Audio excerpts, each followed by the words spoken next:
Sebelum cerita dimulai silahkan tulis di kolom komentar dari daerah mana teman-teman menonton. Dan jangan lupa like subscribe, agar channel ini semakin berkembang dan bisa menyajikan cerita yang menarik lagi. Pagi itu terasa sama seperti 1000 pagi lainnya dalam 5 tahun pernikahan Dewi dan Prasetyo. Aroma kopi hitam yang baru diseduh menguar dari dapur, beradu dengan wangi nasi goreng yang menjadi menu sarapan wajib bagi Prasetyo. Dewi bergerak dengan efisien di antara kompor dan meja makan, sebuah rutinitas yang sudah mendarah daging. Ia meletakkan sepiring nasi goreng hangat di depan suaminya, lengkap dengan telur mata sapi setengah matang, persis seperti yang disukainya. Prasetyo, yang sedang sibuk membolak-balik koran paginya, hanya bergumam pelan sebagai ucapan terima kasih tanpa mengangkat kepala. Bagi orang luar, mereka adalah potret keluarga mapan yang sempurna. Tinggal di sebuah rumah di kawasan yang tenang, keduanya memiliki karir yang bagus, dan belum ada tangisan anak kecil yang meramaikan rumah mereka, sebuah keputusan sadar untuk menundanya beberapa tahun lagi. Semuanya tampak berjalan di atas rel yang seharusnya. Keheningan yang nyaman, begitulah Dewi sering menyebut suasana pagi mereka. Sebuah keheningan yang dibangun dari kebiasaan dan saling pengertian, atau setidaknya, itu yang ia yakini selama ini. Perubahan itu datang dengan subtil, begitu halus hingga pada awalnya Dewi bahkan tidak menyadarinya. Perubahan itu memiliki nama, Wati. Seorang gadis berusia 19 tahun dari sebuah desa kecil di Jawa Tengah. Ia datang 3 bulan yang lalu, direkomendasikan oleh seorang kerabat jauh. Wati memiliki perawakan mungil, kulit sawo matang yang bersih, dan sepasang mata yang selalu menunduk malu-malu. Ia cekatan, rajin, dan tidak banyak bicara. Kehadirannya adalah sebuah kelegaan besar bagi Dewi, yang karirnya di sebuah firma arsitektur sedang menanjak dan menyita lebih banyak waktunya. Kini, ia bisa pulang kerja tanpa harus khawatir dengan setumpuk pekerjaan rumah yang menanti. Awalnya, Prasetyo tidak banyak berkomentar tentang kehadiran Wati. Ia memperlakukannya sebagaimana majikan kepada asisten rumah tangga pada umumnya. Sopan, menjaga jarak, dan hanya berbicara seperlunya. Namun, benih itu mulai tumbuh tanpa disadari oleh Dewi. Kejadian pertama yang mengusiknya terjadi di meja makan, sekitar sebulan setelah Wati bekerja. Malam itu Dewi sedang bersemangat menceritakan proyek besar yang baru saja ia menangkan di kantor. Ia menjelaskan detail desainnya, tentang bagaimana ia memadukan konsep modern dengan sentuhan etnik. Prasetyo mendengarkan, atau setidaknya tampak mendengarkan, dengan sesekali mengangguk dan tersenyum. Saat Wati datang dari dapur untuk menuangkan air putih ke gelas Prasetyo yang sudah kosong, Dewi menghentikan ceritanya sejenak. Dan di sanalah ia melihatnya untuk pertama kali. Tatapan Prasetyo pada Wati. Itu bukan tatapan majikan pada pembantunya. Ada sesuatu yang lain di sana. Sebuah tatapan yang menelusuri Wati dari rambutnya yang diikat sederhana, hingga ujung jemarinya yang lincah menuang air. Tatapan itu berlangsung hanya beberapa detik. Tapi bagi Dewi rasanya seperti waktu melambat. Ada kekaguman yang aneh, sebuah minat yang tidak seharusnya ada di sana. Ketika mata Prasetyo kembali menatapnya, Dewi merasa ada sekat tak kasat mata yang baru saja terbentuk di antara mereka. Ia mencoba melanjutkan ceritanya, tapi antusiasmenya sudah sedikit memudar. Ia mengatakan pada dirinya sendiri bahwa ia hanya berlebihan. Mungkin suaminya hanya mengagumi kecakapan Wati. Itu saja. Tetapi insiden-insiden kecil lainnya terus bermunculan, seperti tetesan air yang perlahan-lahan mengikis batu keyakinannya. Beberapa hari setelah insiden tatapan itu, mereka sedang menonton televisi di ruang keluarga. Sebuah acara komedi membuat mereka tertawa. Wati, yang sedang membersihkan meja di dekat situ, ikut tersenyum kecil mendengar lelucon dari televisi. Prasetyo menoleh padanya dan berkata, "Kamu kalau senyum ternyata manis juga ya, Wat. Jangan cemberut terus." Kalimat itu sendiri mungkin tidak berbahaya. Tapi nadanya, cara Prasetyo mengucapkannya sambil tersenyum lebar, terasa terlalu pribadi. Wati hanya menunduk malu, pipinya merona. Dewi yang duduk di sebelah Prasetyo, merasakan tawanya tersangkut di tenggorokan. Ia merasa menjadi orang asing di ruang keluarganya sendiri. Kenapa suaminya merasa perlu memuji senyum pembantunya? Sejak kapan mereka memiliki tingkat keakraban seperti itu? Lagi-lagi, Dewi mencoba menepisnya. Prasetyo memang orang yang ramah pada siapa saja, katanya dalam hati, mencoba menenangkan debaran aneh di dadanya. Kecurigaan Dewi semakin tajam ketika Wati secara tidak sengaja menjatuhkan sebuah vas keramik kesayangan Dewi. Suara pecahan keramik itu menggema di seluruh rumah. Dewi berlari ke sumber suara dan menemukan Wati berdiri gemetar di antara serpihan vas. Wajahnya pucat pasi, matanya berkaca-kaca. Dewi, meskipun sangat menyayangi vas itu, menarik napas dalam-dalam. Ia tidak ingin memarahi Wati yang tampak begitu ketakutan. "Sudah, tidak apa-apa, Wat. Hati-hati lain kali," kata Dewi dengan nada setenang mungkin. Namun, sebelum Dewi selesai bicara, Prasetyo yang juga datang karena mendengar suara gaduh, langsung menyela. "Ya ampun, Wat, kamu tidak apa-apa? Tidak terluka kan?" katanya dengan nada panik yang berlebihan. Ia mendekati Wati, memeriksa tangan dan kakinya, sama sekali tidak memedulikan serpihan vas yang merupakan peninggalan Ibu Dewi. "Sudah, jangan dipikirkan vasnya. Nanti kita beli lagi yang lebih bagus. Yang penting kamu tidak kenapa-kenapa," lanjut Prasetyo sambil menepuk pelan bahu Wati. Dewi berdiri mematung. Suaminya lebih mengkhawatirkan pembantunya daripada vas berharga miliknya, dan lebih parah lagi, ia bahkan tidak bertanya bagaimana perasaan Dewi. Saat itu, Dewi tidak bisa lagi menyangkal. Ada sesuatu yang salah. Sangat salah. Pembelaan Prasetyo yang begitu spontan dan berlebihan itu seperti sebuah pengakuan tanpa suara. Puncak dari kecurigaan di babak awal ini terjadi pada suatu akhir pekan. Saat Dewi sedang mencuci pakaian, ia merogoh saku celana kerja Prasetyo dan menemukan sebuah struk pembelian pulsa elektronik. Itu hal biasa.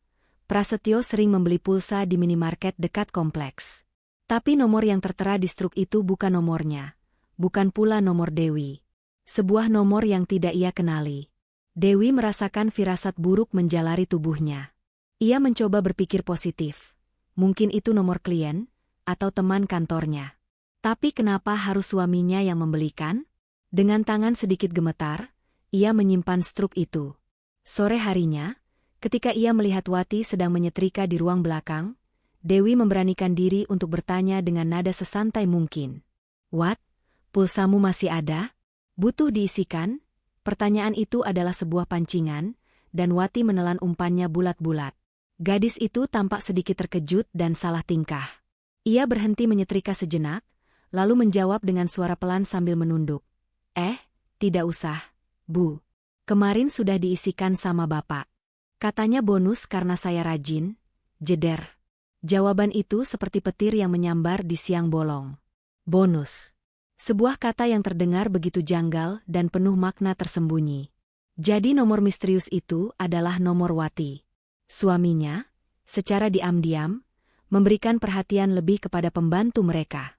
Bukan sekadar perhatian, tapi sebuah rahasia kecil yang mereka simpan berdua di belakangnya. Malam itu, Dewi tidak bisa tidur. Ia menatap langit-langit kamarnya, sementara di sebelahnya Prasetyo sudah terlelap dengan napas teratur. Rumah yang selama ini terasa sebagai surga kecilnya, kini terasa seperti medan ranjau. Setiap sudutnya menyimpan potensi bahaya. Benih curiga itu telah ditanam, disirami oleh kebohongan-kebohongan kecil, dan kini akarnya mulai mencengkeram erat hati Dewi. Ia tahu, ini baru permulaan. Setelah penemuan struk pulsa itu, Dewi berubah. Dari seorang istri yang percaya, ia menjadi seorang pengamat yang waspada. Setiap gerak-gerik Prasetyo dan Wati kini berada di bawah mikroskop imajinernya. Ia memperhatikan bagaimana Prasetyo sekarang lebih sering berada di rumah. Jika dulu ia sering menghabiskan waktu di luar setelah jam kerja dengan alasan bertemu klien, atau sekadar minum kopi bersama teman-temannya, kini ia selalu buru-buru pulang. Alasannya selalu sama, ingin cepat-cepat istirahat di rumah. Ironisnya, rumah yang seharusnya menjadi tempat istirahat bagi Dewi, kini berubah menjadi panggung teater yang menegangkan. Ia harus berpura-pura semuanya baik-baik saja, tersenyum saat hatinya menangis, dan berbicara dengan normal saat benaknya dipenuhi ribuan pertanyaan. Ia merasa seperti aktris dalam sebuah drama yang naskahnya tidak ia ketahui. Panggung sandiwara itu mencapai puncaknya pada suatu hari Selasa.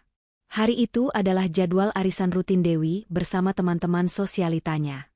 Biasanya, ia akan pulang menjelang sore hari. Tapi kali ini, Sebuah perasaan gelisah yang luar biasa mendorongnya untuk pulang lebih awal. Ia pamit pada teman-temannya dengan alasan sakit kepala. Sepanjang perjalanan pulang, jantungnya berdebar kencang. Ia mencoba menenangkan dirinya, mengatakan bahwa mungkin ini hanya paranoia. Mungkin tidak ada apa-apa di rumah. Mungkin Prasetyo sedang bekerja di ruangannya, dan Wati sedang sibuk di dapur. Ia memarkir mobilnya di garasi dengan sangat pelan, berusaha tidak menimbulkan suara. Ia membuka pintu depan dengan kunci cadangannya, melangkah masuk seperti seorang pencuri di rumahnya sendiri. Sunyi. Tidak ada suara apapun. Ia berjalan melewati ruang tamu menuju ruang keluarga, dan di sanalah ia menemukannya. Pemandangan yang mengonfirmasi semua ketakutan terburuknya. Prasetyo dan Wati sedang duduk di sofa panjang. Sofa tempat ia dan suaminya biasa menghabiskan malam sambil menonton film. Mereka tidak sedang melakukan hal-hal vulgar, tapi keintiman di antara mereka begitu kental hingga menyesakkan dada Dewi. Mereka duduk sangat berdekatan, bahu mereka hampir bersentuhan. Wati memegang remote televisi, dan Prasetyo sedang mencondongkan tubuh ke arahnya, menunjuk sesuatu di layar sambil tertawa pelan. Lengan Prasetyo tersampir di sandaran sofa, tepat di belakang punggung Wati, begitu dekat seolah-olah hendak merangkulnya. Mereka tampak begitu nyaman, begitu tenggelam dalam dunia mereka berdua, hingga tidak menyadari kehadiran Dewi yang berdiri mematung di ambang pintu.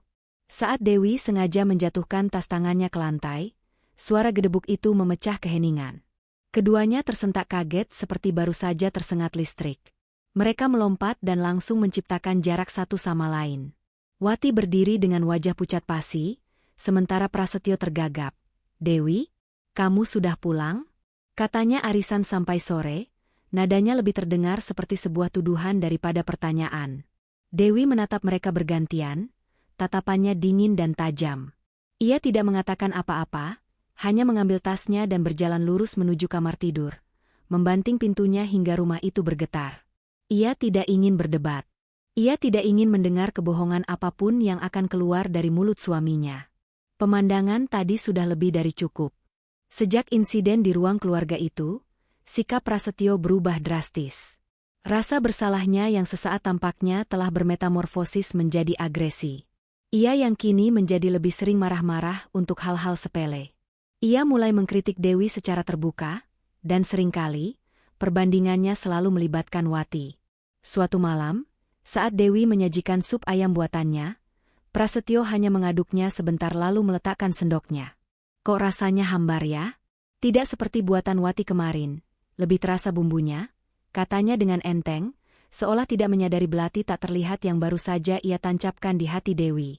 Di lain waktu, saat ia tidak bisa menemukan salah satu kemejanya, ia langsung menyalahkan Dewi. "Kamu taruh di mana kemejaku?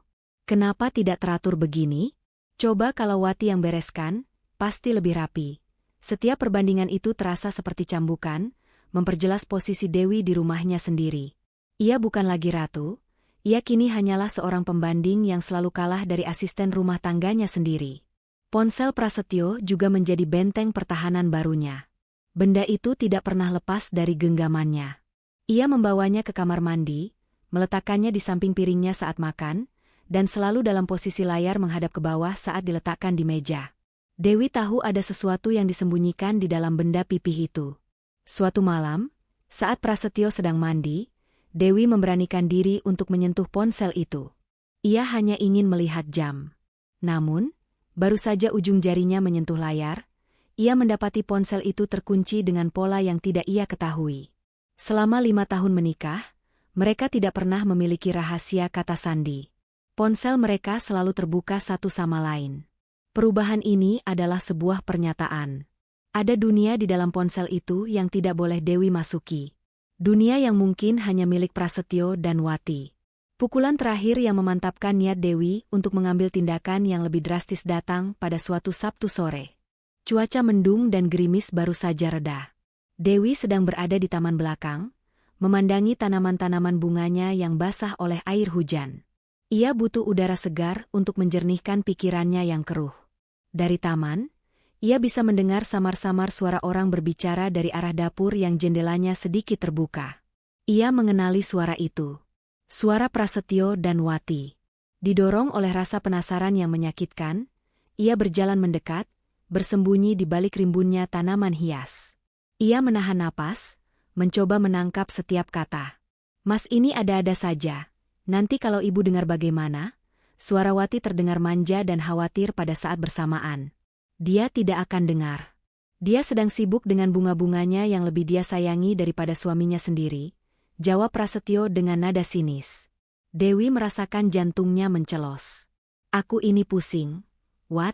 Di kantor banyak masalah, di rumah juga istrimu sendiri semakin hari semakin dingin seperti es. Cuma sama kamu aku bisa merasa sedikit tenang," lanjut Prasetyo. "Sabar ya, Mas. Wati di sini kok buat Mas," balas Wati dengan suara lembut yang membuat perut Dewi mual. Dan kemudian, Dewi mendengar kalimat yang menghancurkan sisa-sisa hatinya. Kalimat dari suaminya sendiri. "Iya, sabar ya, sayang. Sebentar lagi kita pasti bisa lebih bebas. Tunggu saja waktu yang tepat. Sayang, waktu yang tepat. Lebih bebas." Kata-kata itu berdengung di telinga Dewi. Jadi ini bukan sekadar perselingkuhan sesaat. Ini adalah sebuah rencana. Mereka merencanakan sesuatu di belakangnya. Mereka menunggu waktu yang tepat untuk menyingkirkannya. Rasa sakit di dada Dewi berubah menjadi amarah yang dingin. Ia tidak akan membiarkan mereka menang. Ia tidak akan menjadi korban yang pasrah. Ia mengepalkan tangannya kuat-kuat, kukunya menancap di telapak tangannya. Saat itu juga, di tengah aroma tanah basah setelah hujan, sebuah rencana balasan mulai terbentuk di benaknya. Ia tidak akan melabrak mereka sekarang. Itu terlalu mudah. Ia akan memberi mereka panggung yang mereka inginkan. Ia akan membiarkan mereka memainkan drama mereka sampai ke puncaknya. Dan saat mereka berada di puncak, saat mereka merasa paling aman dan paling bebas, ia akan merobohkan panggung itu dan memastikan mereka jatuh sehancur-hancurnya. Ia akan mencari bukti yang tak terbantahkan. Bukti yang akan membuat mereka tidak bisa mengelak di hadapan hukum dan semua orang. Ia berjalan kembali ke dalam rumah, wajahnya tenang, tapi matanya menyiratkan badai yang akan segera datang. Amarah yang dingin adalah motivator yang paling kuat. Setelah sore yang menghancurkan di taman belakang itu, Dewi tidak lagi menangis. Air matanya seolah telah mengering, digantikan oleh sebuah ketenangan yang menakutkan.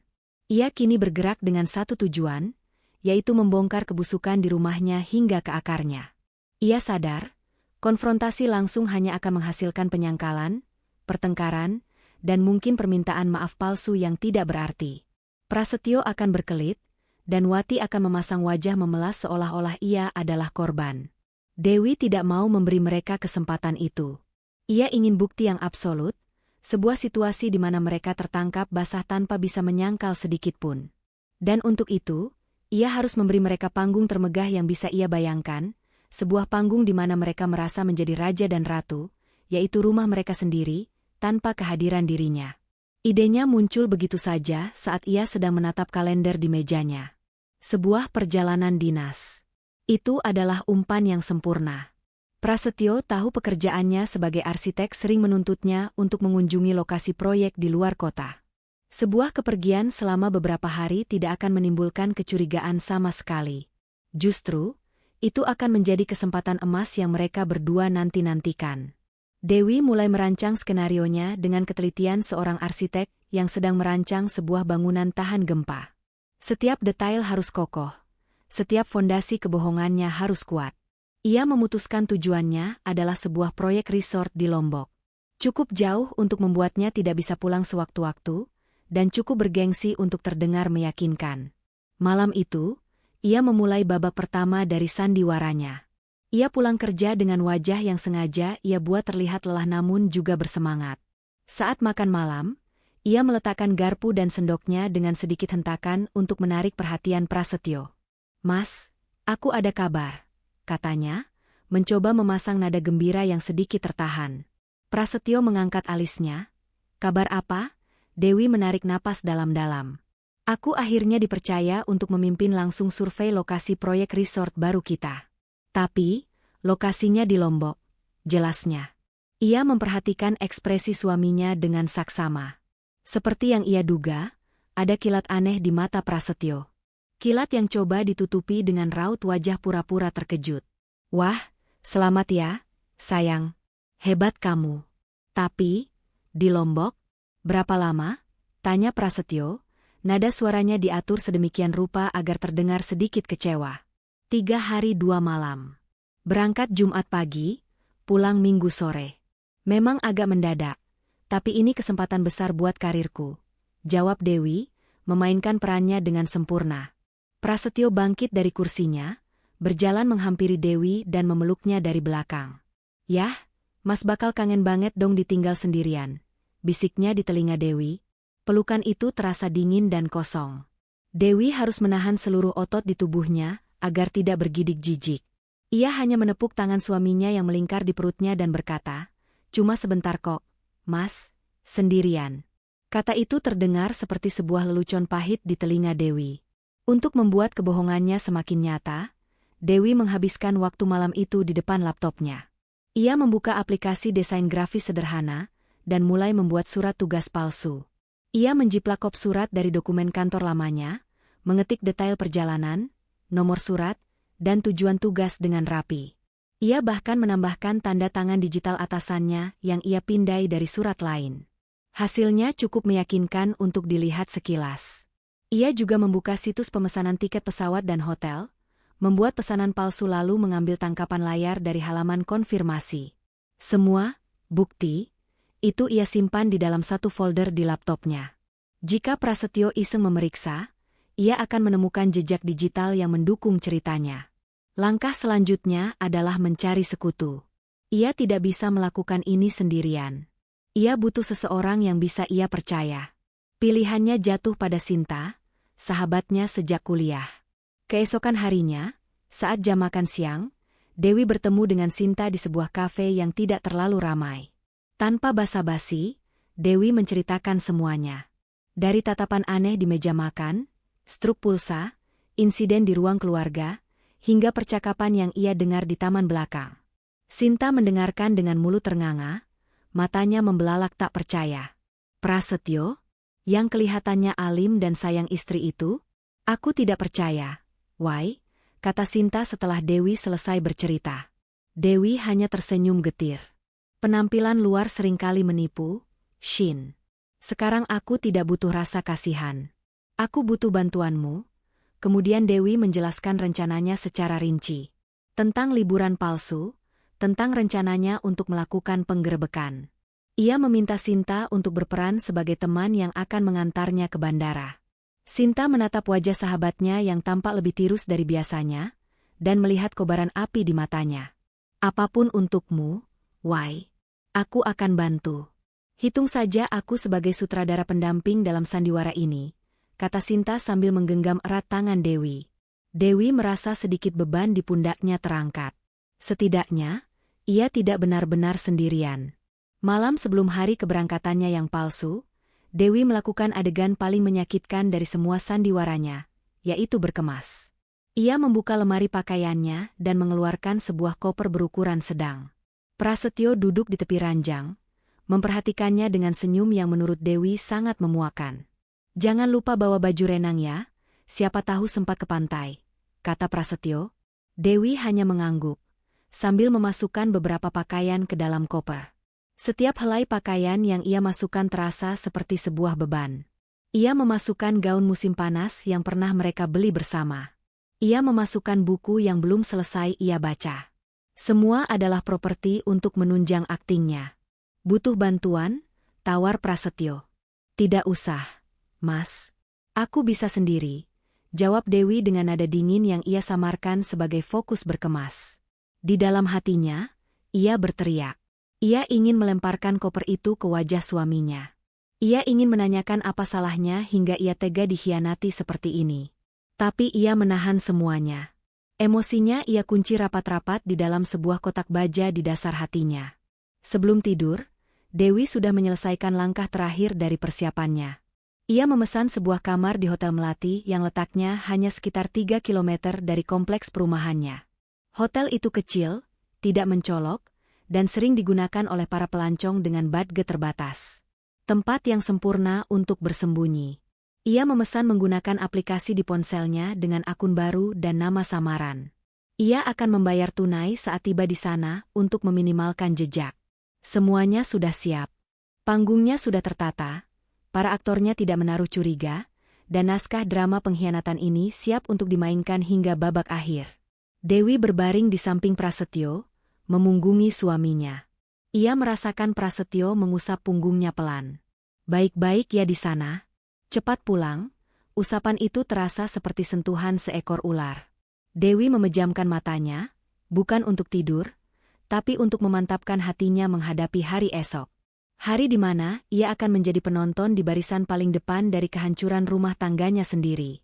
Jumat pagi datang dengan langit yang cerah, sebuah ironi yang tajam dengan suasana hati Dewi yang kelabu. Sandiwara besar itu dimulai saat sarapan. Di meja makan, Wati menyajikan makanan dengan wajah yang sulit diartikan. Ada seulas senyum tipis di bibirnya yang coba ia sembunyikan setiap kali matanya bertemu dengan Dewi. Senyum kemenangan yang prematur. Sementara itu, Prasetyo bersikap seperti suami yang paling perhatian di dunia. Ia memastikan Dewi makan dengan cukup, mengingatkannya untuk tidak lupa membawa pengisi daya ponsel, bahkan menawarkan untuk membawakan kopernya ke mobil. Setiap gestur perhatiannya terasa seperti hinaan bagi Dewi. Ia hanya bisa membalasnya dengan senyuman tipis yang kaku, sambil menghitung mundur dalam hati kapan semua ini akan berakhir. Aku antar sampai bandara ya, sayang, tawar Prasetyo saat mereka sudah siap. Tidak usah, Mas. Aku sudah janjian sama Sinta. Nanti dia yang antar. Kasihan kamu nanti terlambat ke kantor, tolak Dewi dengan halus. Ini adalah bagian dari rencana. Ia tidak mau ada risiko Prasetyo benar-benar mengantarnya sampai ke terminal keberangkatan. Mereka sepakat bertemu dengan Sinta di sebuah kafe yang searah dengan jalan menuju bandara. Mobil Sinta sudah terparkir di sana saat mereka tiba. Adegan perpisahan itu terasa begitu nyata sekaligus palsu. Prasetyo keluar dari mobil, membukakan pintu untuk Dewi, dan membantunya memindahkan koper ke mobil Sinta. Ia kemudian memeluk Dewi dengan erat. Hati-hati di jalannya. Jangan lupa kabari Mas kalau sudah mendarat, bisiknya. Dewi bisa mencium aroma parfum suaminya, aroma yang dulu membuatnya merasa aman, kini membuatnya mual. Ia melepaskan pelukan itu dan Prasetyo mencium keningnya. Sebuah ciuman yang terasa dingin seperti es. Dewi hanya mengangguk, lalu segera masuk ke dalam mobil Sinta tanpa menoleh ke belakang lagi. Dari kaca spion, ia melihat mobil Prasetyo berbalik arah, melaju dengan kecepatan yang sedikit lebih tinggi dari biasanya. Seolah-olah ia sedang terburu-buru untuk memulai pestanya. Begitu mobil Prasetyo hilang dari pandangan, pertahanan diri Dewi runtuh. Isak tangis yang ia tahan sejak semalam akhirnya pecah. Ia menangis sejadi-jadinya, menumpahkan semua rasa sakit, amarah, dan kekecewaannya. Sinta, yang duduk di belakang kemudi, tidak mengatakan apa-apa. Ia hanya mengulurkan sebelah tangannya dan mengusap punggung sahabatnya dengan lembut, membiarkan Dewi mengeluarkan semua bebannya. Setelah beberapa menit, tangisan Dewi mereda, menyisakan sesenggukan kecil. Aku benci dia, Shin. Aku benci dia, desis Dewi dengan suara serak. Sinta akhirnya angkat bicara, aku tahu, Wai. Sekarang, gunakan rasa benci itu untuk membuatmu kuat. Kamu harus selesaikan apa yang sudah kamu mulai. Sinta tidak mengemudikan mobilnya ke arah bandara. Ia berputar dan menuju ke hotel melati yang sudah Dewi pesan. Kamar hotel itu persis seperti yang Dewi bayangkan. Kecil, sederhana, dengan perabotan tua dan bau apek yang samar.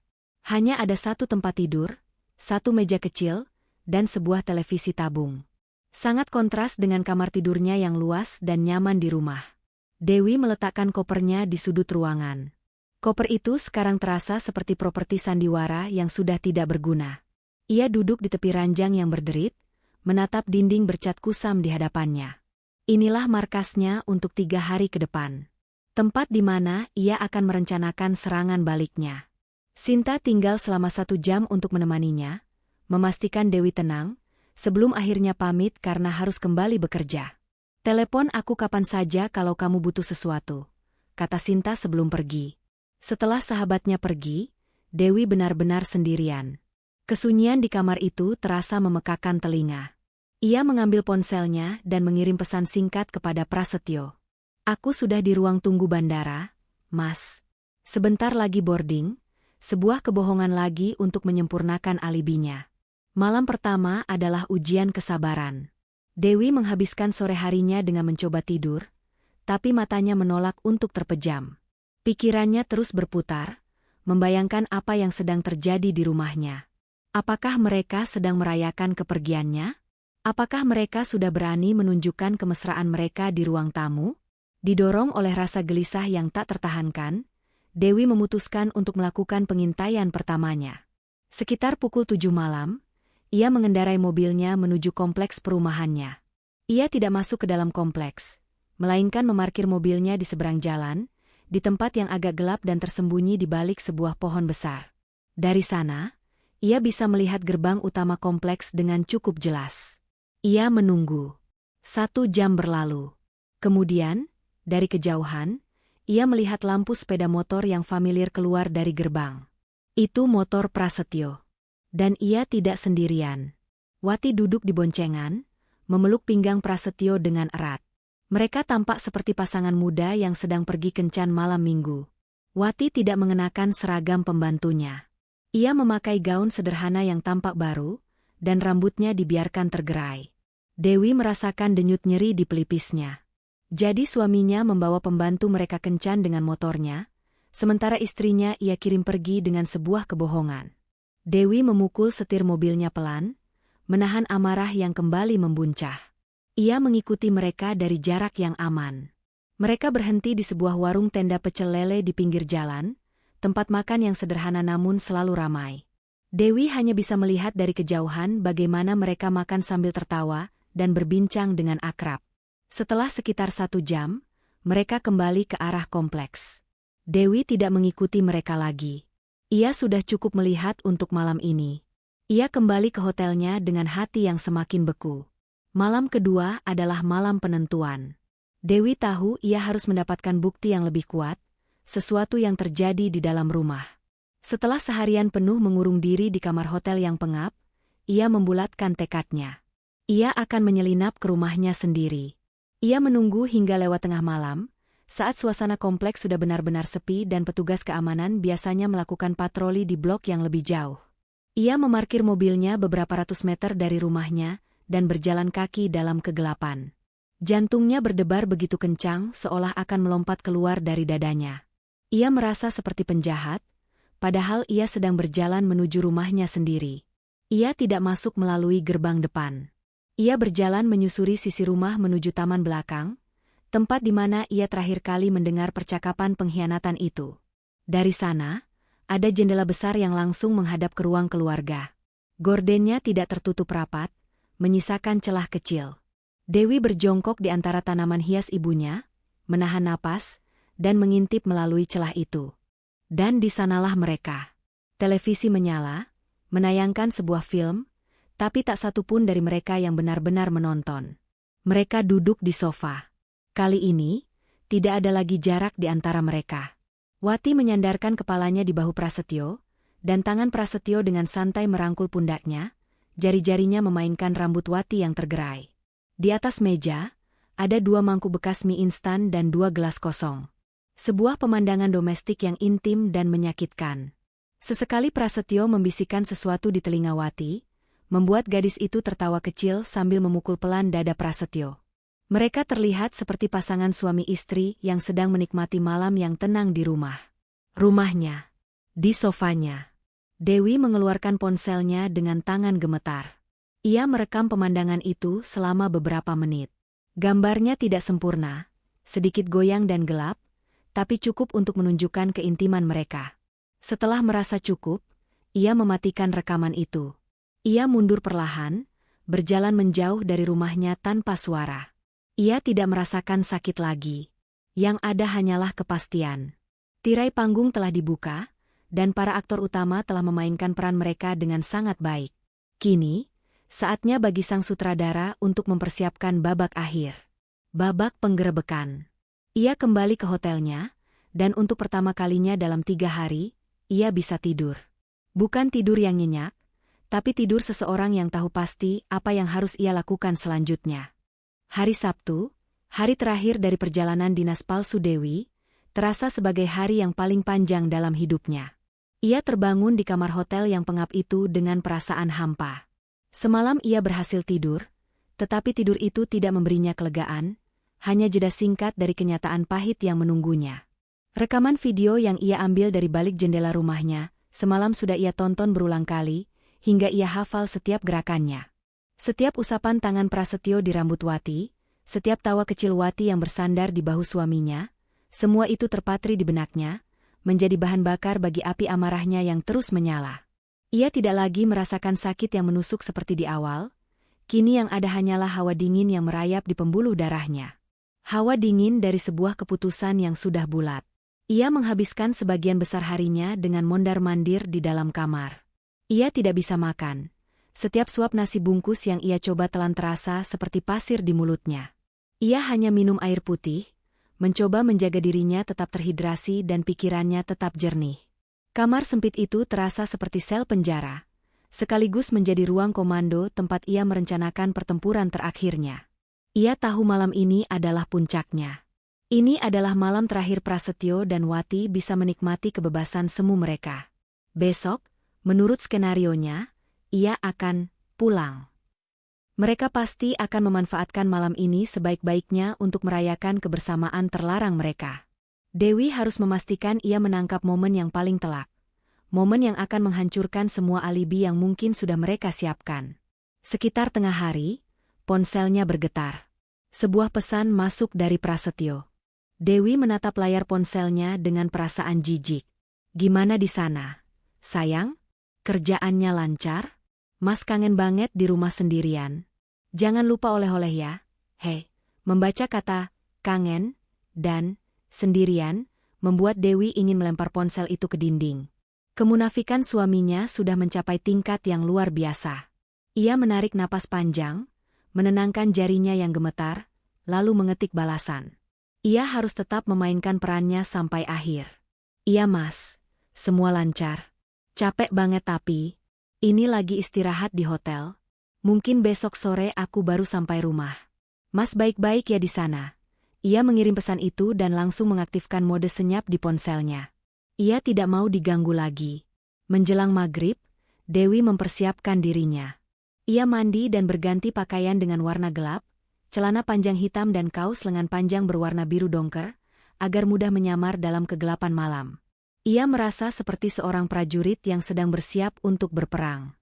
Ia meninggalkan hotel dan mengendarai mobilnya menuju lokasi pengintaian yang sama seperti malam sebelumnya. Ia kembali memarkir mobilnya di bawah pohon rindang, yang memberinya pemandangan cukup jelas ke arah jalan utama kompleks. Dari sana, ia bisa melihat siapapun yang keluar masuk. Ia menunggu dengan sabar. Tak lama kemudian, ia melihat Prasetyo pulang kerja dengan mobilnya. Beberapa menit kemudian, gerbang rumahnya kembali terbuka. Kali ini Prasetyo keluar dengan sepeda motornya, sendirian. Dewi menyalakan mesin mobilnya dengan pelan, menjaga jarak aman untuk membuntutinya. Prasetyo tidak pergi jauh. Ia berhenti di sebuah warung makan yang cukup terkenal di dekat sana, yang khusus menjual ayam bakar madu. Dewi melihat suaminya memesan 2 kotak nasi dan 2 potong ayam bakar ukuran besar. Setelah itu, ia mampir ke minimarket. Dari kejauhan, Dewi bisa melihat Prasetyo membeli beberapa kantong makanan ringan dan 2 botol besar minuman bersoda. Sebuah menu makan malam yang spesial. Ini bukan sekadar makan malam biasa. Ini adalah sebuah perayaan. Perayaan atas kepergiannya. Perayaan atas kebebasan mereka. Dewi mencengkeram setir mobilnya begitu erat, hingga buku-buku jarinya memutih. Ia melihat suaminya sendiri dengan sadar mempersiapkan pesta untuk selingkuhannya di rumah mereka, di atas penderitaan istrinya. Setelah selesai berbelanja, Prasetyo kembali ke rumah. Dewi memarkir mobilnya kembali ke posisi semula. Kini ia hanya perlu menunggu. Waktu berjalan terasa sangat lambat. Dewi menatap jam digital di dashboard mobilnya. Pukul 8 malam. Pukul 9. Pukul 10. Ia melihat lampu-lampu di rumahnya. Lampu teras menyala, lampu ruang tamu juga.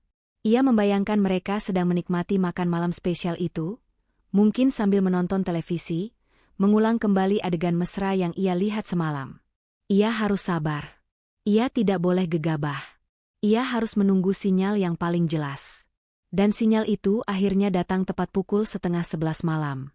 Dari kejauhan, Dewi melihat lampu ruang tamu di rumahnya padam. Suasana menjadi lebih gelap. Ia menahan napas. Beberapa detik kemudian, sebuah cahaya berpindah. Lampu di lantai atas, tepat di jendela kamar tidur utama mereka, kamar tidurnya dan Prasetyo, menyala terang. Itulah sinyalnya. Mereka sudah pindah ke area paling pribadi di rumah itu. Mereka sudah memasuki sarangnya. Mereka sudah masuk ke dalam perangkap. Tubuh Dewi mulai gemetar, campuran antara amarah, adrenalin, dan sedikit rasa takut. Inilah saatnya. Ia tidak bisa mundur lagi. Dengan tangan yang bergetar hebat, ia mencari kontak di ponselnya. Sebuah nama yang sudah ia simpan sejak sore. Pak Suroso, Ketua RT. Ia menekan tombol panggil. Jantungnya berdegup begitu kencang, hingga ia bisa mendengarnya di telinganya sendiri. Setelah beberapa dering, sebuah suara serak dan berat menjawab di seberang sana. Halo, selamat malam. Selamat malam, Pak Suroso. Maaf mengganggu malam-malam begini. Saya Dewi, Pak. Warga Bapak di Blok C nomor 12. Kata Dewi, suaranya sedikit bergetar. Oh, iya Bu Dewi. Ada apa ya? Tumben telepon malam-malam. Ada masalah? Tanya Pak RT dengan nada khawatir namun tetap tenang. Dewi menarik napas dalam-dalam, mencoba mengendalikan suaranya. Ia harus terdengar meyakinkan.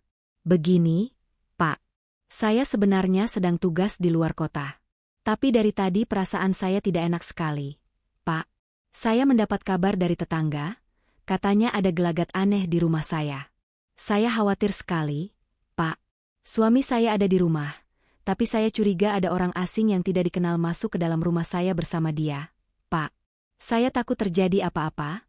Dewi sengaja menyusun kalimatnya seperti itu, menyiratkan adanya bahaya tanpa langsung menuduh perzinahan. Ia tidak mau Pak RT menolaknya karena dianggap masalah rumah tangga biasa. Terdengar helaan napas dari seberang. Astaga, yang benar Bu? Ibu jangan panik dulu. Suaminya ditelepon tidak bisa. Tidak diangkat. Pak, saya mohon sekali bantuan Bapak. Saya sekarang sebenarnya sudah dalam perjalanan pulang, sudah dekat kompleks. Saya tidak berani masuk ke rumah sendirian. Bisakah Bapak dan mungkin beberapa petugas keamanan menemani saya untuk memeriksa keadaan rumah saya? Pak, saya mohon. Pak, saya takut sekali. Lanjut Dewi, menambahkan sedikit isak tangis palsu untuk memperkuat dramanya. Pak Suroso tidak ragu lagi.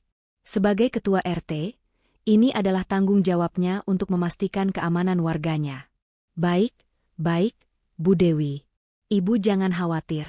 Ibu sekarang di mana? Kita bertemu di pos keamanan depan saja. Saya akan panggil 2 petugas keamanan untuk ikut bersama kita. Ibu yang tenang ya, kata Pak RT dengan tegas. Terima kasih banyak, Pak. Terima kasih. Saya segera ke sana, jawab Dewi. Panggilan telepon itu berakhir. Dewi meletakkan ponselnya di kursi penumpang. Tubuhnya masih gemetar, tetapi di dalam hatinya, sebuah kelegaan yang aneh muncul. Keputusan telah dibuat. Roda takdir telah berputar. Tidak ada jalan untuk kembali. Ia menyalakan mesin mobilnya untuk terakhir kali malam itu. Bukan lagi sebagai istri yang mengintai, tetapi sebagai seorang eksekutor yang akan melaksanakan pengadilannya sendiri. Ia melajukan mobilnya perlahan menuju pos keamanan, menuju babak akhir dari pernikahannya. Lampu neon di pos keamanan depan kompleks terasa lebih terang dari biasanya, menyoroti wajah-wajah tegang di bawahnya. Dewi memarkir mobilnya agak jauh dan berjalan menghampiri 3 orang pria yang sudah menunggunya. Pak Suroso, seorang pria berusia 50-an dengan perawakan tegap dan kumis tebal yang membuatnya tampak berwibawa, berdiri di tengah. Di sampingnya ada 2 petugas keamanan berseragam biru tua, yang Dewi kenali sebagai Pak Jajang dan Pak Mamat.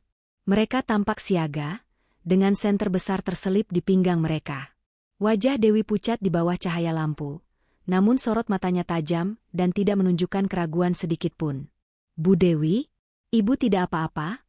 Sapa Pak Suroso dengan nada prihatin. Dewi menggeleng pelan. Saya tidak apa-apa, Pak. Terima kasih banyak sudah bersedia membantu saya. Pak Suroso menatapnya dengan tatapan menilai. Sebelum kita ke sana, saya perlu pastikan sekali lagi, Bu. Ibu yakin ada sesuatu yang tidak beres di dalam?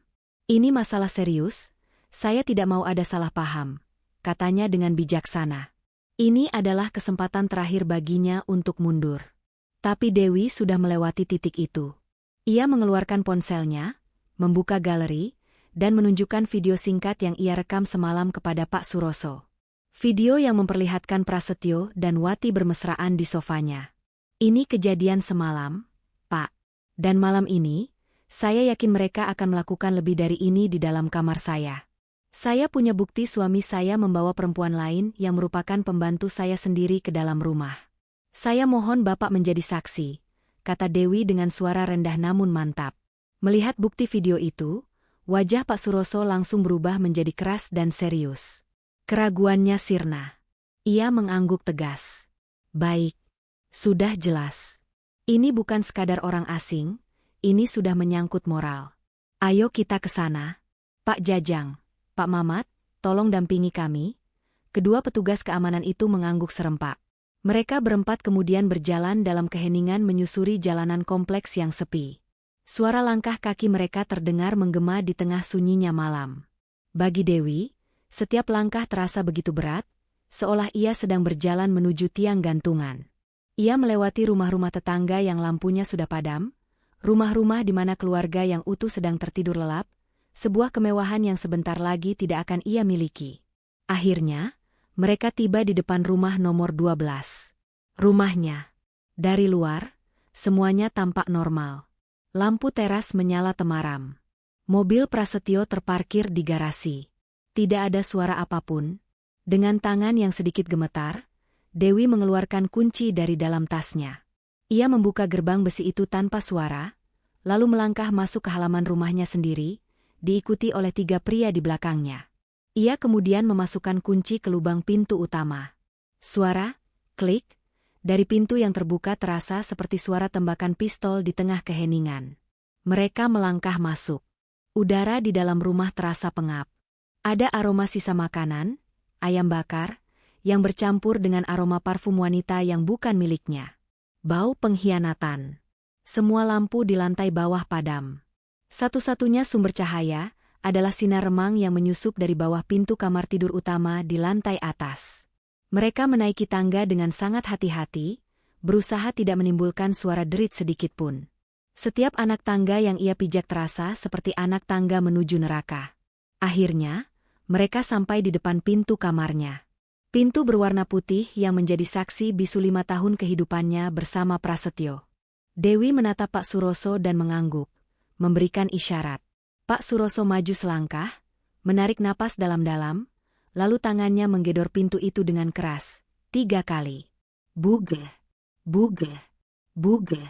Suara gedoran itu memecah keheningan malam, terdengar begitu keras dan mengejutkan. Prasetyo, buka pintunya. Ini saya, Pak RT. Teriak Pak Suroso dengan suara berat dan berwibawa. Tidak ada jawaban. Tapi mereka bisa mendengar suara gaduh dari dalam. Suara orang terkesiap, bisikan panik, dan langkah kaki yang terburu-buru. Dewi berdiri mematung, jantungnya terasa berhenti berdetak. Buka pintunya, Prasetyo, atau kami akan buka paksa. Ancam Pak Suroso lagi, kali ini gedorannya lebih keras. Setelah beberapa detik yang terasa seperti selamanya, terdengar suara kunci diputar dari dalam. Pintu terbuka beberapa senti, dan kepala Prasetyo muncul dari celah itu. Rambutnya acak-acakan, wajahnya pucat pasi seperti mayat. Matanya liar penuh kepanikan. Pak RT, ada apa ini malam-malam? Mengganggu orang istirahat saja, katanya, mencoba terdengar kesal, namun suaranya bergetar hebat. Ia berusaha menahan pintu dengan tubuhnya. Saya kesini bersama istri Anda, kata Pak Suroso dengan tenang sambil menyingkir sedikit, memperlihatkan sosok Dewi yang berdiri tepat di belakangnya. Saat mata Prasetyo bertemu dengan mata Dewi, dunia seakan runtuh baginya. Ekspresi kaget, takut, dan rasa bersalah yang luar biasa tumpah ruah di wajahnya. Ia membeku, kata-katanya hilang. Dewi? Kamu? Bukannya kamu di Lombok? hanya itu yang bisa keluar dari mulutnya yang kering. Dewi tidak menjawab. Ia hanya menatap suaminya dengan tatapan dingin yang belum pernah Prasetyo lihat seumur hidupnya. Memanfaatkan keterkejutan Prasetyo, Pak Jajang dan Pak Mamat mendorong pintu hingga terbuka lebar. Dan pemandangan di dalam kamar itu mengonfirmasi segalanya. Kamar itu berantakan. Lampu tidur di samping ranjang menyala remang-remang, menciptakan bayangan-bayangan aneh di dinding. Dan di atas ranjang pernikahan mereka, ada sesosok tubuh yang sedang meringkuk ketakutan di bawah selimut tebal, hanya menyisakan rambut panjangnya yang tergerai di atas bantal. Prasetyo sendiri hanya mengenakan celana pendek, bertelanjang dada. Tidak perlu menjadi seorang detektif untuk tahu apa yang baru saja akan mereka lakukan. Prasetyo, menyadari semuanya sudah berakhir, langsung jatuh berlutut di lantai yang dingin. Sayang, Dewi, aku mohon. Aku bisa jelaskan semuanya. Ini tidak seperti yang kamu lihat. Aku hilaf. Sayang, rengeknya, mencoba meraih kaki Dewi. Sementara itu, sosok di bawah selimut mulai menangis sesenggukan. Isak tangis yang pilu dari Wati. Dewi melangkah melewati suaminya yang bersujud di lantai seolah ia hanyalah seonggok sampah. Ia berjalan ke sisi ranjang dan dengan satu gerakan cepat, ia menyibak selimut itu. Wati, dengan mata bengkak dan wajah basah oleh air mata, hanya mengenakan kaos tipis dan celana yang sangat pendek. Ia menjerit kecil saat selimutnya ditarik, lalu kembali menelungkupkan wajahnya di bantal, tubuhnya berguncang hebat. Dewi tidak berteriak. Ia tidak menangis. Ia hanya berdiri di sana, menatap dua manusia yang telah menghancurkan hidupnya. Dengan tangan yang sangat stabil, ia mengangkat ponselnya. Blitz kamera menyala beberapa kali, mengabadikan pemandangan memalukan itu dari berbagai sudut. Wajah Prasetyo yang memohon, dan tubuh Wati yang gemetar di atas ranjang. Setiap jepretan kamera terasa seperti bunyi paku yang ditancapkan ke peti mati pernikahannya. Setelah selesai, ia menurunkan ponselnya dan akhirnya angkat bicara. Suaranya terdengar asing di telinganya sendiri, datar, dingin, dan tanpa emosi sedikitpun. Tidak ada yang perlu dijelaskan. Ia menoleh kepada Pak RT yang berdiri kaku di dekat pintu.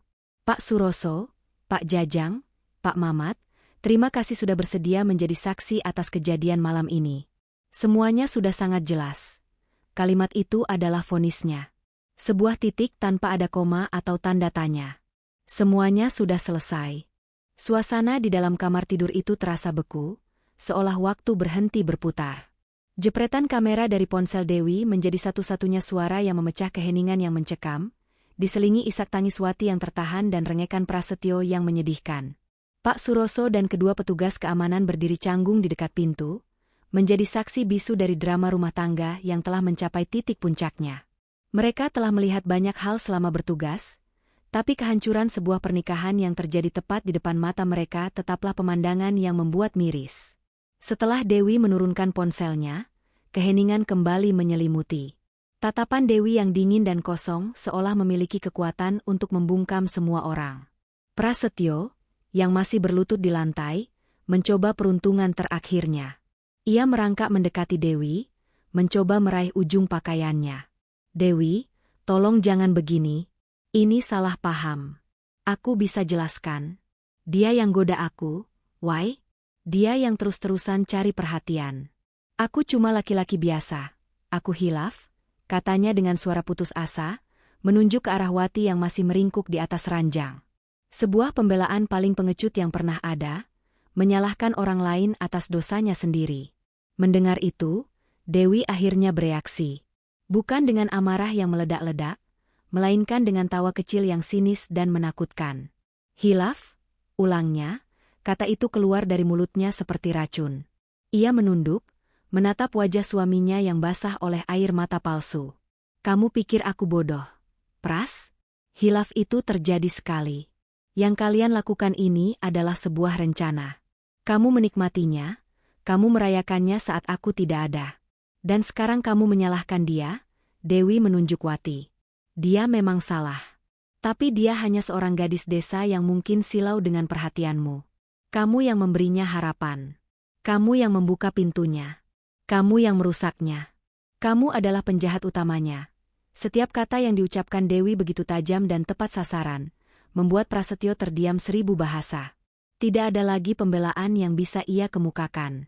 Dewi kemudian mengalihkan perhatiannya pada Wati. Ia berjalan ke arah ranjang. Wati semakin gemetar ketakutan saat Dewi mendekat.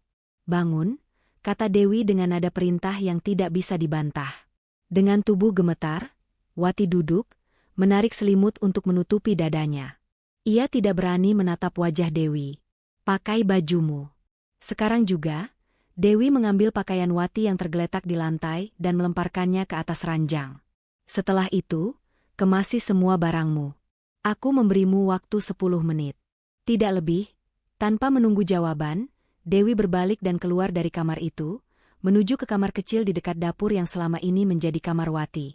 Pak Suroso dan yang lainnya hanya bisa menatap, membiarkan Dewi mengambil alih kendali situasi.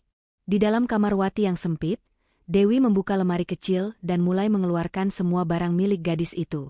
Beberapa potong baju murah, sebuah buku harian, dan beberapa pernak-pernik. Dewi melakukannya dengan gerakan mekanis, tanpa perasaan. Ia memasukkan semuanya ke dalam sebuah tas kain besar. Ia tidak merasakan benci pada Wati, hanya rasa kasihan dan jijik yang bercampur aduk. Gadis ini adalah korban sekaligus pelaku, pion kecil dalam permainan kotor suaminya. Beberapa menit kemudian, Wati masuk ke dalam kamarnya, sudah berpakaian lengkap, dengan mata bengkak dan wajah menunduk. Ia berdiri di ambang pintu, tidak berani masuk lebih jauh. Dewi berhenti berkemas dan menatapnya. "Kamu punya uang?" tanyanya dengan nada datar. Wati menggeleng pelan. Dewi merogoh dompetnya, mengeluarkan beberapa lembar uang ratusan ribu, total 2 juta rupiah. Ia meletakkannya di atas meja kecil. "Ini sisa gajimu bulan ini dan pesangon dariku. Cukup untukmu pulang kampung dan memulai hidup baru. Anggap ini pelajaran paling berharga dalam hidupmu. Jangan pernah merusak rumah tangga orang lain lagi," kata Dewi. Uang itu adalah sebuah transaksi, sebuah pernyataan bahwa hubungan mereka, baik sebagai majikan pembantu maupun sebagai sesama perempuan yang disakiti oleh lelaki yang sama, telah berakhir malam itu juga. Dewi menyerahkan tas berisi barang-barang Wati. "Sekarang, pergi dari rumah ini." Ia kemudian berbicara kepada salah satu petugas keamanan, "Pak Mamat, tolong antarkan dia sampai gerbang depan kompleks. Pastikan dia benar-benar pergi." Pak Mamat mengangguk mengerti. Wati menerima tas itu dengan tangan gemetar. Ia mencoba mengatakan sesuatu, mungkin permintaan maaf, tapi tidak ada suara yang keluar dari mulutnya. Ia hanya bisa menunduk dan menangis tanpa suara saat digiring keluar dari rumah itu, meninggalkan semua kekacauan yang telah ia bantu ciptakan. Setelah Wati pergi, suasana rumah menjadi semakin hening. Kini hanya tersisa Dewi dan Prasetyo. Dewi berjalan kembali ke lantai atas. Prasetyo sudah tidak lagi berlutut. Ia duduk di lantai, bersandar pada dinding koridor, tampak seperti mayat hidup. Kekacauan di kamar tidur utama masih sama. Dewi berdiri di ambang pintu, menatap suaminya yang kini telah menjadi orang asing baginya. "Dewi," panggil Prasetyo dengan suara lirih. "Kita masih bisa perbaiki ini, kan? Demi 5 tahun pernikahan kita." Dewi menatapnya dengan pandangan kosong. "Pernikahan kita sudah mati malam ini, Pras. Kamu yang membunuhnya. Kamu menguburnya di atas ranjang itu bersama perempuan lain." Ia berhenti sejenak, mengambil napas panjang sebelum menjatuhkan vonisnya. "Di depan Pak RT dan bapak-bapak keamanan sebagai saksi, aku mau kamu dengar ini baik-baik. Mulai besok pagi, aku akan mengurus surat cerai kita. Aku akan menyewa pengacara terbaik. Aku akan pastikan kita berpisah secepat mungkin." Prasetyo menggelengkan kepalanya dengan panik. "Tidak, Dewi, tidak. Jangan lakukan itu. Aku mohon." "Keputusanku sudah final," potong Dewi dengan tegas. Ia kemudian masuk ke dalam kamar, mengambil sebuah bantal dan selimut dari dalam lemari. Ia melemparkannya ke lantai koridor di dekat kaki Prasetyo. "Malam ini kamu tidur di luar, di sofa bawah. Dan besok pagi, sebelum matahari terbit, aku mau kamu sudah pergi dari rumah ini. Kumpulkan barang-barangmu seperlunya. Sisanya akan aku kirim nanti." Tanpa menunggu jawaban, Dewi menutup pintu kamar tidurnya. Suara, klik, dari kunci yang ia putar dari dalam terdengar begitu final. Ia menyandarkan punggungnya di pintu kayu yang dingin itu. Ia tidak berteriak, tidak meraung. Di dalam keheningan kamarnya yang kini terasa begitu luas dan asing, ia membiarkan satu tetes air mata mengalir di pipinya. Bukan air mata kesedihan karena kehilangan, tapi air mata kelegaan karena sebuah babak yang menyakitkan akhirnya akan segera berakhir. Di luar pintu, ia bisa mendengar suara isak tangis Prasetyo yang tertahan. Tapi suara itu kini tidak berarti apa-apa lagi baginya. Itu hanyalah suara dari masa lalunya. Subuh datang tanpa suara, menyapu kegelapan malam dengan semburat cahaya pucat di ufuk timur. Dewi tidak tidur sama sekali. Ia menghabiskan sisa malam dengan duduk di tepi ranjangnya, menatap kosong ke dinding. Pikirannya melayang, memutar kembali kejadian-kejadian dalam beberapa bulan terakhir seperti sebuah film rusak. Ia mencoba mencari di mana letak kesalahannya, namun ia tidak menemukan apapun selain kepercayaan yang ia berikan secara penuh kepada suaminya. Pagi itu, ia bangkit dari ranjang bukan sebagai seorang istri yang patah hati, melainkan sebagai seorang wanita yang siap berperang untuk masa depannya sendiri. Setelah membersihkan diri, ia turun ke lantai bawah. Seperti yang ia perintahkan, Prasetyo sudah tidak ada. Hanya ada bantal dan selimut yang terlipat rapi di atas sofa, dan secari kertas di atas meja. Dewi mengambil kertas itu. Tulisan tangan Prasetyo yang familiar kini tampak seperti tulisan orang asing. Aku minta maaf. Aku akan pergi. Tolong beri aku kesempatan kedua. Dewi meremas kertas itu tanpa membacanya sampai habis dan membuangnya ke tempat sampah. Tidak akan ada kesempatan kedua. Hal pertama yang Dewi lakukan bukanlah menelepon orang tuanya. Ia tahu berita ini akan menghancurkan mereka, dan ia butuh kekuatan penuh untuk menghadapinya nanti. Ia menelepon Sinta, sahabatnya, menceritakan semua kejadian semalam. Sinta langsung menawarkan untuk datang, namun Dewi menolaknya dengan halus. Ia butuh waktu untuk sendirian. Setelah itu, ia melakukan panggilan telepon yang paling penting. Ia menghubungi sebuah firma hukum yang direkomendasikan oleh salah seorang rekan kerjanya. Selamat pagi, dengan Ibu Ratna di sini, sapa sebuah suara wanita yang terdengar profesional dan tegas. Selamat pagi, Bu Ratna. Nama saya Dewi. Saya ingin mengajukan gugatan cerai, kata Dewi langsung pada intinya. Suaranya tenang dan terkendali. Saya punya bukti perselingkuhan yang tidak terbantahkan, lengkap dengan foto, video, dan surat pernyataan dari saksi, termasuk ketua RT setempat. Di seberang telepon, Bu Ratna terdengar sedikit terkesan. Baik, Bu Dewi. Anda terdengar sangat siap. Kapan kita bisa bertemu? Pertemuan dengan Bu Ratna, seorang pengacara wanita parubaya yang cerdas dan tajam, semakin memantapkan langkah Dewi. Ia menyerahkan semua bukti yang ia kumpulkan. Bu Ratna mempelajari semuanya dan mengangguk puas. Dengan bukti sekuat ini, prosesnya tidak akan sulit. Kita bisa memastikan hak-hak Anda sepenuhnya terlindungi, terutama karena pihak suami terbukti sebagai pihak yang bersalah. Proses perceraian pun dimulai. Surat gugatan dilayangkan. Seperti yang sudah diatur dalam prosedur hukum, mereka harus melalui tahap mediasi terlebih dahulu. Sesi mediasi itu adalah pertemuan pertama Dewi dengan Prasetyo setelah malam penggerebekan. Prasetyo tampak sangat kacau. Tubuhnya lebih kurus, matanya sembab, dan ia tidak terurus. Ia kembali memohon, menangis, dan meminta maaf di depan mediator. Namun, Dewi yang duduk di samping Bu Ratna hanya menatapnya dengan dingin. Tidak ada yang perlu didiskusikan lagi. Tujuan saya ke sini hanya satu, yaitu bercerai, kata Dewi kepada mediator. Mediasi itu dinyatakan gagal. Sidang perceraian berjalan dengan cepat. Prasetyo tidak bisa menyangkal bukti-bukti yang diajukan. Kesaksian dari Pak Suroso semakin memberatkannya. Hakim akhirnya mengetuk palu, mengabulkan gugatan cerai Dewi. Dalam putusan itu, hak asuh atas rumah jatuh sepenuhnya ke tangan Dewi. Rumah itu memang dibeli dengan uang Dewi sebagian besar, hasil dari warisan orang tuanya, dan Prasetyo terbukti sebagai pihak yang bersalah dalam perceraian, membuatnya kehilangan banyak hak atas harta bersama. Prasetyo keluar dari ruang sidang sebagai seorang duda, dengan reputasi yang hancur dan kondisi finansial yang goyah. Setelah perceraian itu resmi, Dewi tahu ia tidak bisa lagi tinggal di rumah itu. Setiap sudutnya menyimpan kenangan pahit yang akan terus menghantuinya. Ia memutuskan untuk menjualnya. Proses mengemasi barang-barang selama 5 tahun pernikahan adalah bagian tersulit dari proses penyembuhannya.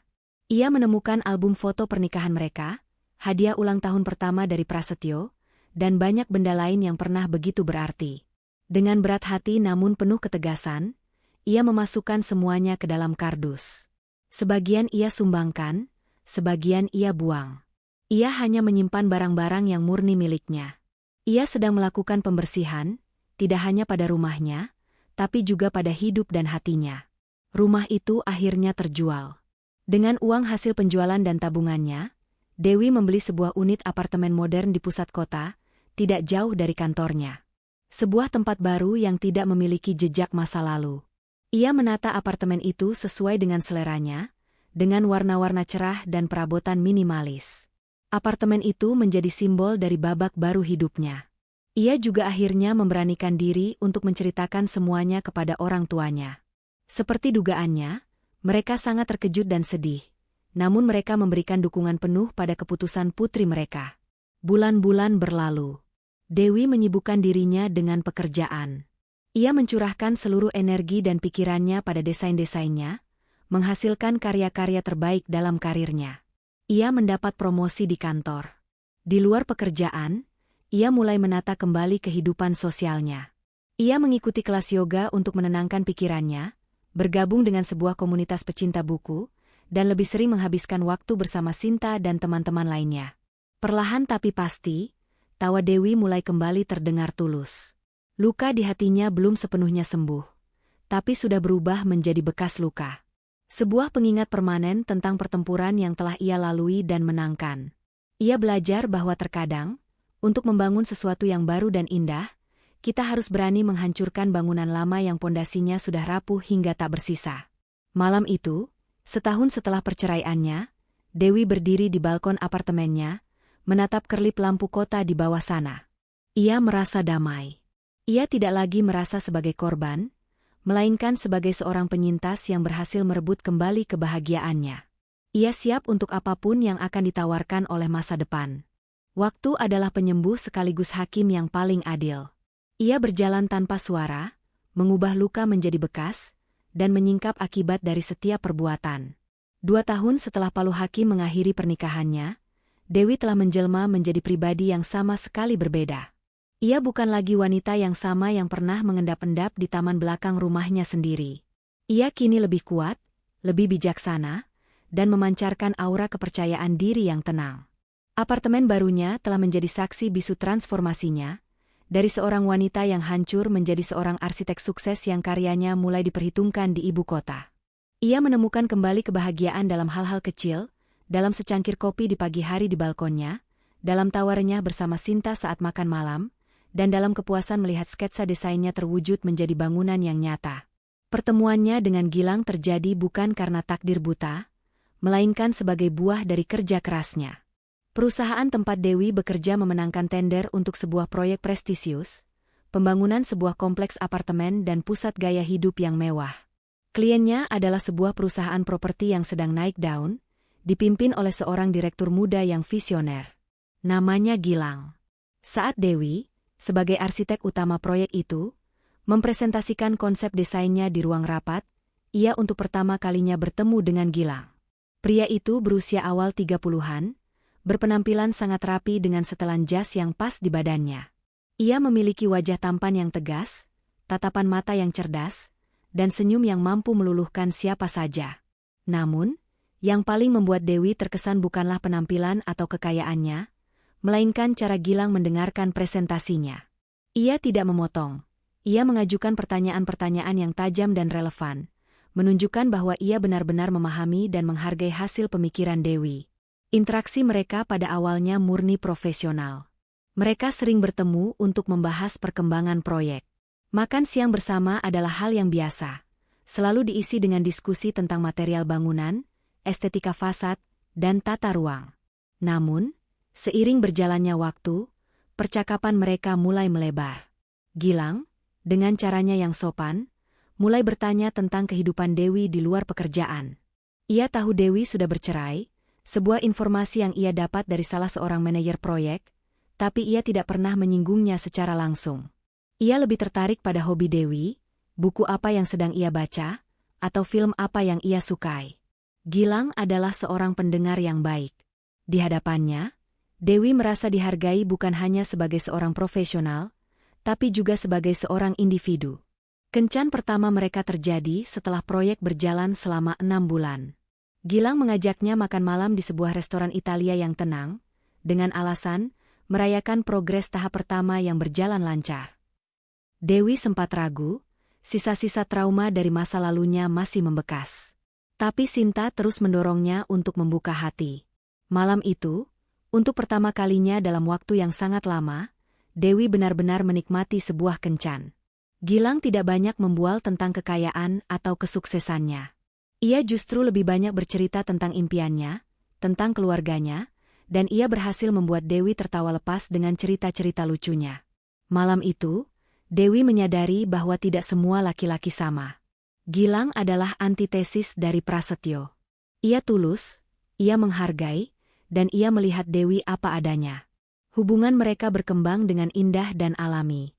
Gilang dengan bangga memperkenalkan Dewi kepada keluarganya, yang ternyata adalah keluarga terpandang yang hangat dan ramah. Mereka menerima Dewi dengan tangan terbuka, sama sekali tidak mempedulikan statusnya sebagai seorang janda. Setahun setelah pertemuan pertama mereka, di sebuah pantai di Bali saat matahari terbenam, Gilang berlutut dan melamar Dewi. Lamaran itu sederhana, tulus, dan penuh perasaan. Dewi menerimanya dengan air mata bahagia. Pernikahan kedua Dewi adalah sebuah perayaan cinta yang elegan. Ia mengenakan gaun pengantin yang indah, berjalan di altar dengan senyum yang memancar dari hati. Ia kini adalah istri dari seorang pria tampan dan kaya raya yang memujanya, tinggal di sebuah rumah mewah yang ia bantu desain sendiri, dan memiliki karir yang cemerlang. Takdir telah membayarkan kembali semua air mata yang pernah ia tumpahkan. Sementara takdir sedang memoles kehidupan Dewi hingga berkilau, di sisi lain kota, ia sedang menggerus kehidupan Prasetyo hingga menjadi debu. Setelah perceraian, hidupnya terjun bebas. Berita tentang penggerebekan di rumahnya menyebar seperti api di lingkungan kantornya. Meskipun tidak ada yang mengatakannya secara langsung, ia bisa merasakan pandangan sinis dan bisik-bisik di belakang punggungnya. 3 bulan setelah perceraian, ia dipanggil oleh atasannya. Dengan alasan restrukturisasi perusahaan, ia dirumahkan. Prasetyo tahu itu hanya alasan. Reputasinya telah hancur. Dengan pesangon yang tidak seberapa, ia mencoba mencari pekerjaan baru. Namun, dunia kerja bisa menjadi sangat kejam. Setiap kali ia wawancara, ia selalu gagal di tahap akhir. Ia yakin salah satu referensi dari kantor lamanya memberikan ulasan buruk tentangnya. Rasa frustrasinya semakin menumpuk. Ia sempat mencoba untuk hidup bersama Wati di sebuah kamar kos sempit di pinggiran kota. Hubungan yang dibangun di atas nafsu dan kebohongan itu tidak memiliki fondasi yang kuat untuk menghadapi kerasnya kenyataan. Tanpa kemewahan yang dulu Dewi sediakan, sifat asli Prasetyo yang egois dan pemarah mulai keluar. Ia terus-menerus menyalahkan Wati atas kehancuran hidupnya. Mereka sering bertengkar hebat karena masalah uang. Wati, yang pernah melihat Prasetyo sebagai sosok pangeran penolong, kini hanya melihat seorang pecundang yang pahit. 6 bulan setelah hidup bersama, Wati menyerah. Suatu pagi, saat Prasetyo bangun, Wati sudah pergi, hanya menyisakan secari kertas berisi cacian dan ucapan selamat tinggal. Ia kembali ke desanya, meninggalkan Prasetyo yang kini benar-benar sendirian. Kehancuran Prasetyo semakin cepat. Ia tidak sanggup lagi membayar sewa kamar kosnya dan akhirnya diusir. Ia menjual sepeda motornya untuk bertahan hidup. Untuk sementara waktu, ia menumpang di rumah teman-temannya, namun satu persatu temannya mulai menjauh karena sikapnya yang semakin negatif dan kebiasaannya meminjam uang tanpa pernah mengembalikan. Ia akhirnya terpaksa melakukan pekerjaan serabutan apa saja yang bisa ia dapatkan, menjadi kuli bangunan, membantu di warung makan, apa saja untuk sekadar mengisi perut. Harga dirinya lumat tak bersisa. Penampilannya berubah drastis. Tubuhnya yang dulu tegap kini kurus kering, wajahnya kusam tidak terawat, dan pakaiannya lusuh. Ia adalah bayangan dari dirinya yang dulu. Dari seorang manajer yang dihormati, kini ia menjadi seorang gelandangan yang nasibnya terombang-ambing tanpa arah di jalanan ibu kota yang kejam. Takdir mereka benar-benar telah tertukar.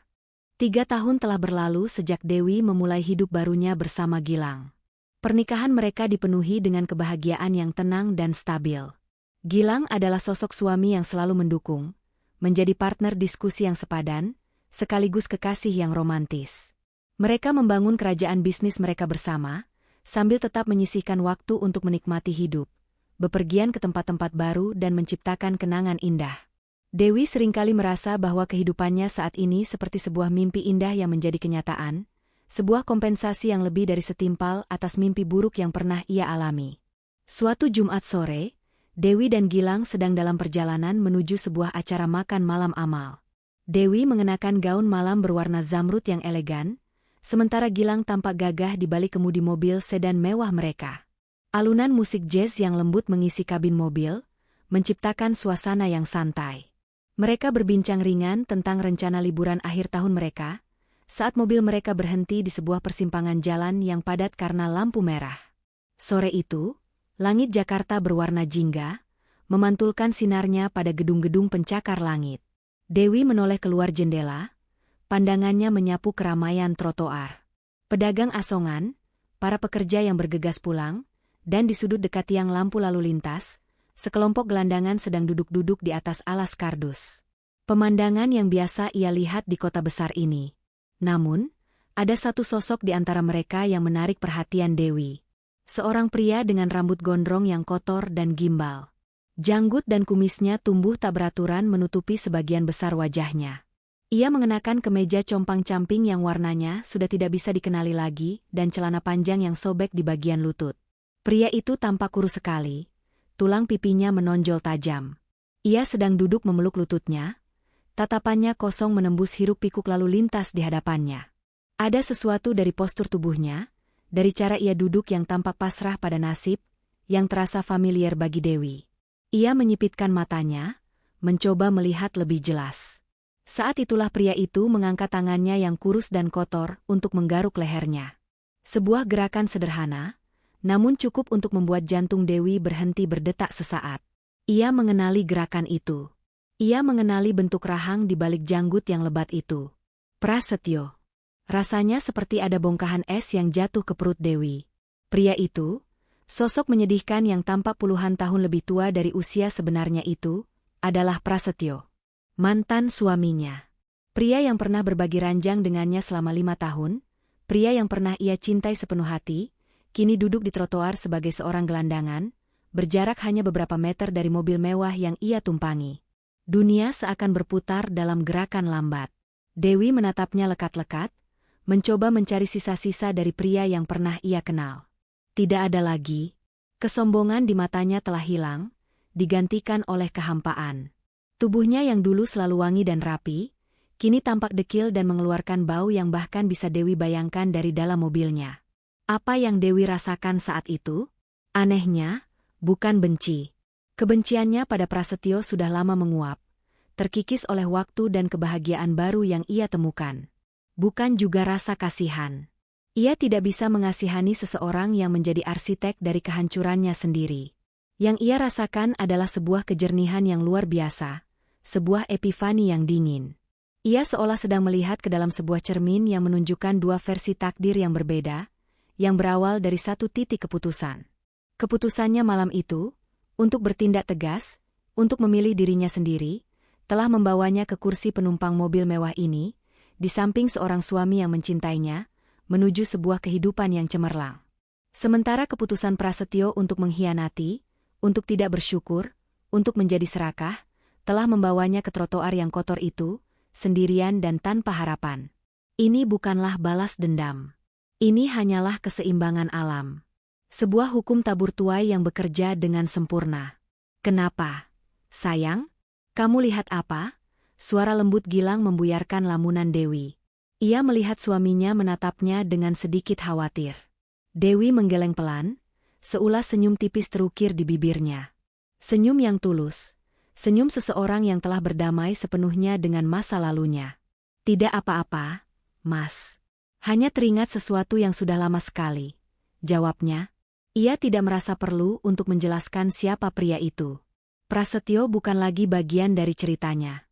Ia hanyalah sebuah catatan kaki dari bab yang sudah lama ia tutup.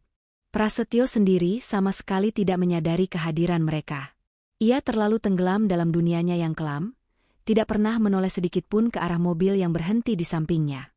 Lampu lalu lintas berubah menjadi hijau. Gilang menginjak pedal gas dengan mulus, dan mobil mereka melaju ke depan, meninggalkan persimpangan itu di belakang. Dewi sengaja tidak menoleh ke belakang melalui kaca spion. Ia tidak perlu melihatnya lagi. Ia mengalihkan pandangannya ke depan, ke jalanan yang terbentang luas di hadapan mereka. Ia meraih tangan Gilang yang bebas dan menggenggamnya erat. Gilang membalas genggamannya, memberinya sebuah senyuman hangat yang selalu berhasil menenangkan hatinya. Di tengah hiruk-pikuk Jakarta, di dalam kehangatan mobil mereka, Dewi tahu ia sudah berada tepat di tempat yang seharusnya. Ia telah melewati badai yang paling gelap dan menemukan pelanginya.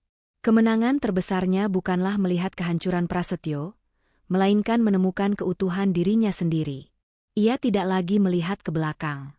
Masa depannya terlalu cerah untuk itu.